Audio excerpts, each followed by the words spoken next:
Hey everyone, today we are taking a look at Jade Dreamland in Overlord mode, and I just wanted to go over some of the mechanics because this is a new Overlord dungeon. Okay, clear all the mobs around the first boss, and then we'll go ahead and get going with the first boss. So the first thing you're going to notice are some purple rings that are appearing on the ground. Just move out of the way and avoid them. We had a few sets of these purple rings, so just kind of move out of the way. We also have lightning in the background, which you won't get at lower OL levels. So here, just a yellow directional AoE, so avoid that. And it's pretty much most of the fight. The boss is going to have a set of yellow rings around him that you're going to need to move out of. Those may be coming up next. I think we might have purple rings before that again. So here's the purple rings. We're going to just, again, move away from those. And then we're going to get the next mechanic, which I think should be these yellow rings. Yeah. So if the ring starts out in the center, just move out of the center of the ring and then move back in. Sometimes they start at the outside and move their way in. You can see that here they're moving their way out. So just be aware that if you see them on the outside and they start moving in, they're going to be around the boss last. And that's it. We've got another directional AoE here. And we're going to get some more. Now, this is the next one. So just like in the Dragon Tomb one, you're going to get these lines connected to two of the players. Just have someone else stand between that player and the person with the line connected to it to block the orbs that are going to slide towards them. So hopefully you kind of get the idea of that one. So you'll have, again, a line connected to the player in the middle, and you just need someone else to stand in between the player and that line to block the orbs. So that's about it for the first one, for the mechanics you should see. So we're going to clear the mobs around to the second boss. Clearing mobs can take a while, so I'm just going to skip most of that and go make sure you get all the mobs around the back of the boss too. Just all the way around the circle, there's mobs. For the second boss, there are two different groups. One is this top one where I am going to be blocking the line between the crystal and the boss. Someone needs to block the line up to 80 stacks. So you can see my stacks on the screen there. Once I get to 80, I will have red text over my head. And then I need to move out of the way and someone else needs to go in and block them. I found that having a healer go in and block them works really well, and the tank, the two of them can switch off. You can see now I have 81 stacks. I'm just going to move out of the way and go help out with the other mobs until they drop off. And then I'm going to go back in and take another turn blocking that crystal.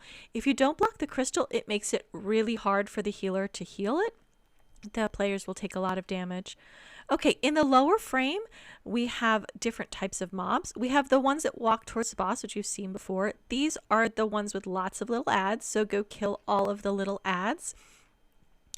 And the third is new to Overlord. It's these kind of greenish mobs that are going to be starting at the same corner as the ones that walk towards the boss. So here we're just clearing out these little guys. And then we're going to go ahead and I'm going to move out of the way and over towards the green guys, I think are the next ones to spawn. Okay, no, these are the mobs walking towards the boss. So there's 3 of them. Just make sure you DPS them and kill them. So this is one of the types. You saw the little mobs, and the next ones should be the green ones. So let's see. You can see them up above. I'm blocking the orb between the green mobs and the boss. So here you can see it below as well.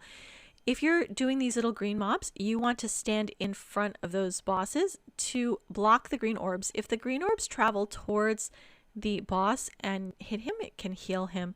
So you can see the little kind of green circles around the people as they block the orbs. Just make sure to stand between the mobs and the boss. Here's a great shot of that green orb popping right on me. So for this fight, there's really the 2 parts. You have to block the crystal and get stacks, and then you have to either stop these green balls and destroy these guys here, or stop the guys walking towards the boss, or do the little mobs that go around and drop the green puddles. For this, you don't need to worry about attacking the boss in the center. It doesn't do anything with the shield up. So as you kill these guys around the outside, It lowers the hit points of the boss until he is finally dead. All right, for this next section, while I'm clearing out mobs below, I wanted to point out in a different run for Overlord, you'll notice that there's like a mech in the center of this when that boss dies. I am going to equip that mech by just going over and clicking on it, and I'm riding the mech now. You'll see he doesn't have very many attacks, and he does not have your normal attacks. So I would not recommend tanks or healers riding this. However, if you're really struggling through this Overlord, the last boss, you might end up needing this mech. Unfortunately, it doesn't look like you can just pick him up and move him down to the lower boss and then get off and DPS until you need him.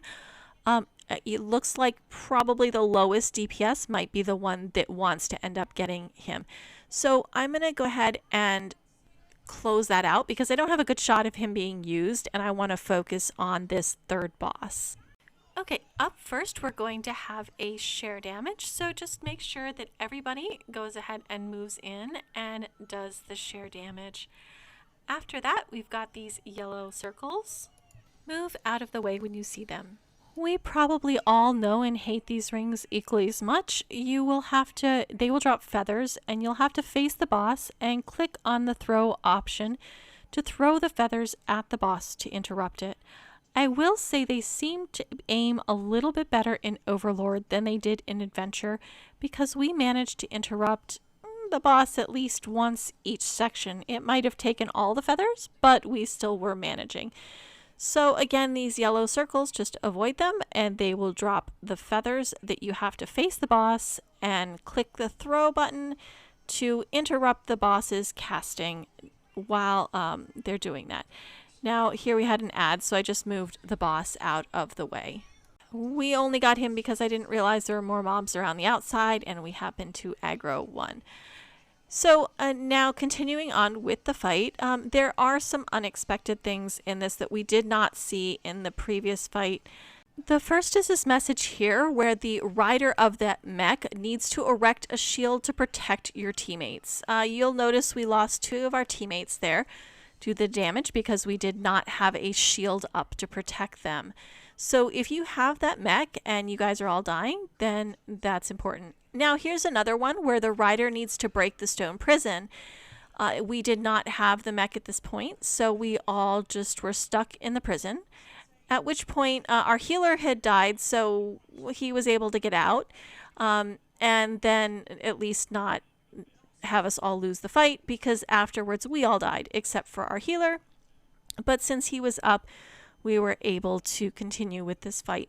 So again, you're going to need one of the DPS probably to have that mech so that you can finish off the fight. Now, unfortunately, that was not the best run through. I will see if I can get a better ending to that. I think that we're going to probably need to have that mech up so that you can ride it. Here he is again. We didn't know about him when we did this part of the video. And we're just going back to clear a few extra mobs that were around the outside. So hopefully you found this helpful. If we end up running it again with the mech, I will re-record this and put out something a little bit clearer. But I think you get the idea that one person has to ride the mech and then you'll have to create a shield and also then break through the rocks of your teammates. All right, you're watching VGO40 and thank you for watching.